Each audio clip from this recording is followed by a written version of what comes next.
Yeah. And the other thing to remember along with, it's good customer service that, differentiates yourself, but it's also story.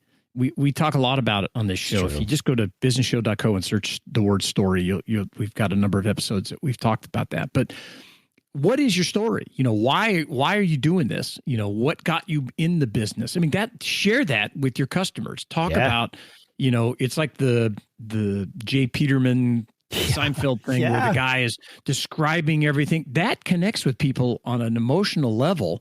You can do that on your product pages, and the impact, share the impact of what your products or services are having in people's lives, and you connect on another level and you stand out. So story is a very, very important part. Your story is unique, right? Or at least you can make it unique. It's not a commodity. Yeah. It's not a commodity, right? And I mean, you heard me just do it without even thinking about it because it's something I do all the time. I told the story of how we take publishers' headaches away.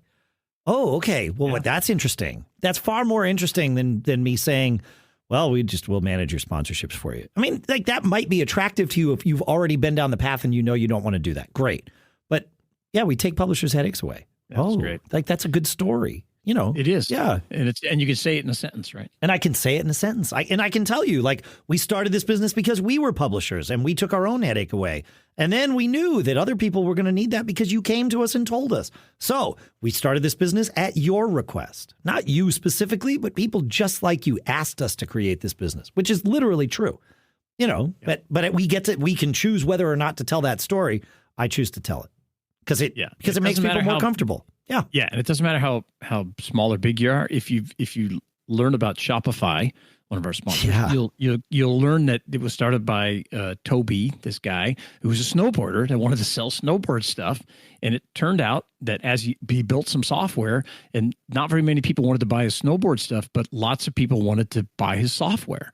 Because it worked so great for e-commerce. This was like 15 years ago, whatever, maybe even a little more. So that's their origin story, and Seriously? They share that all the time.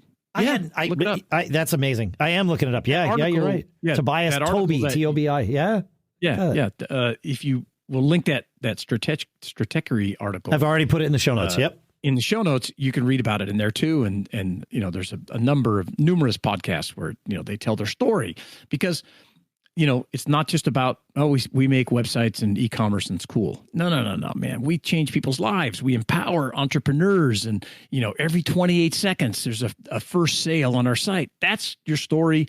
That helps differentiate yourself. And I don't care if you're a local little small business with a couple of people doing something that's important to your community or helping people. There's something in there that you can tease out and it helps differentiate yourself. And, that, because it's going to help you set up concepts like decoy pricing and all that kind of stuff. Amazing. I had no idea. I love this story. I mean, I liked Shopify anyway because they solve a problem. But that's awesome. Of course, this guy was a programmer, also a snowboarder. There you go.